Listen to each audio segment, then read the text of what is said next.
আসসালামু আলাইকুম রহমতুল্লাহ। রাজশাহী জেলা বাগমারা উপজেলা ভবানীগঞ্জ পৌরসভার নিচা বাজার কাঁচাপট্টিতে একটি কাঁচা দোকানের প্রতিবেদন তুলে ধরছি। আপনার নাম কি?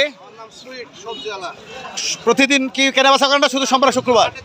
হাটের দিন সকাল কয়টার থেকে বিকেল কয়টা পর্যন্ত কেনাবেচা করেন? সকাল 7টা থেকে সন্ধ্যা 7টা পর্যন্ত। এখানে দেখেন লাল শাক, পুঁই শাক, মূলা, পটল, পুঁই শাক, এটা সাজনা শাক, কলা, বেগুন, আপনার মিষ্টি কুমড়া, অল কাইন্ডস, সব ধরনের, লাউ, করল্লা, পেঁপে, পাট শাক, এটা কি শাক? কলমি শাক।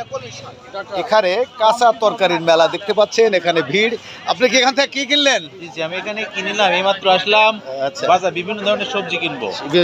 এখানে সাশ্রয়ী মূল্যে পান না? সাশ্রয় মূল্যে এবং সবজির মানগুলো ভালো পাওয়া যায়। মানসম্মত সবজি নিতে হলে সোহেলের দোকানে চলে আসুন।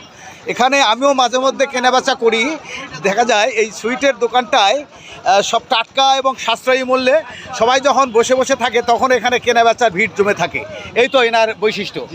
এ নিয়ে ছিল সুইটের দোকানের একটি সুন্দরতম প্রতিবেদন। প্রিয় দর্শক মণ্ডলী, এমডি আব্দুল হামিদ আপনাদেরকে জানাই সাদর সম্ভাষণ। আসসালামু আলাইকুম।